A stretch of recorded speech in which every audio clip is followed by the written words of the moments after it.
Hello everyone, good afternoon. তো আজ আমাদের বাড়িতে রান্না হচ্ছে শুটকি মাছ দিয়ে কচুরলতি। তোমাদের কার কার ভালো লাগে শুটকি মাছ দিয়ে কচুরলতি অবশ্যই বলো। আর শুটকি মাছ তো আমাদের বাড়ির সবারই ফেভারিট। তো রান্নাটা করবে মা, মানে শাশুড়ি মা। তো মা এদিকে মাছগুলা কেটে নিচ্ছে, আমি এদিকে মশলাটা করে নিচ্ছি। লঙ্কা আর রসুনটা ভালো করে বেটে নিব, তো সেটাই করে নিচ্ছি এখন। তো তোমাদের কার কার ভালো লাগে শুটকি মাছ অবশ্যই কমেন্ট করো, আর কার বাড়িতে এমন রান্নাটা করা হয় অবশ্যই বলো। এদিকে আমার রেডি সব। এখানে গরম জল দিয়ে একটু শুটকি মাছটা বয়েল করে নেওয়া হচ্ছে, আর এখানে পরিষ্কার করা হচ্ছে, মা করছে। তো রেডি হয়েছে। কচুরলতিটাও একটু ফ্রাই করে নিল, এখন মাছটাও ফ্রাই করে নিচ্ছে।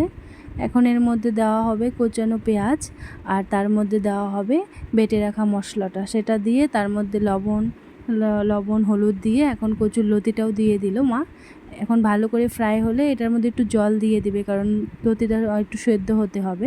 এটা হওয়ার পরেই এর ওপর দিয়ে দিবে ভেজে রাখা শুটকি মাছটা।